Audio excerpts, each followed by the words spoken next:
Islam condemns idolatry, and Islam's mission is to wipe idolatry out so that all worship is for Allah. But what if I told you following Islam would still make you an idolater? Hi, it's Debunking Islam here to quickly discuss a bitter and tragic irony that despite oppressing what Islam considers to be pagans and idolaters for 1400 years, Islam is a religion of idols and idolatry.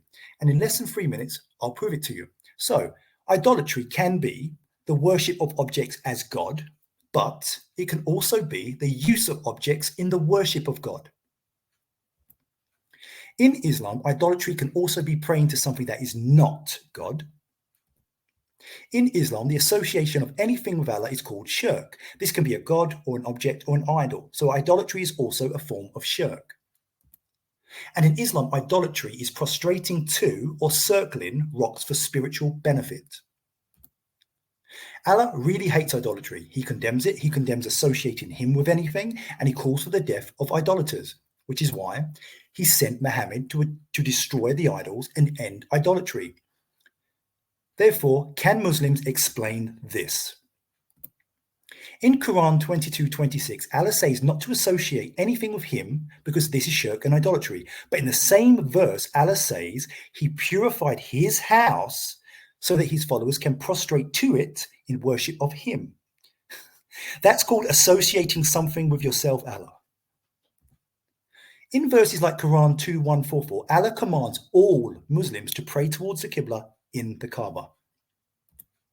Therefore, if the Muslim does not direct any of their 5 obligatory prayers towards the Kaaba, their prayer will be invalid. Literally, if the prayer is not sent to the Kaaba, Allah will not receive it. So here's the problem. Idolatry is also the use of an object to worship God, and Allah says not to associate anything with him in worship, and Muslims can only pray directly to Allah. Yet in order for a Muslim's obligatory prayer to be heard by Allah, they must direct their prayer to an inanimate cube that is not Allah. Therefore, an object is required to complete an act of worship to Allah. Otherwise, one of Islam's most important articles of faith cannot be performed. So, not only is Allah intrinsically associated with a man-made structure, but because an object is required as an intermediary in order to communicate with Allah, the Kaaba is an idol under Islam's own definition of the word. In Islam, praying to something that is not Allah has power. So this makes Muslims idolaters, and it makes the Kaaba an idol. That's how easy it was. This was Debunking Islam, and Islam was just debunked.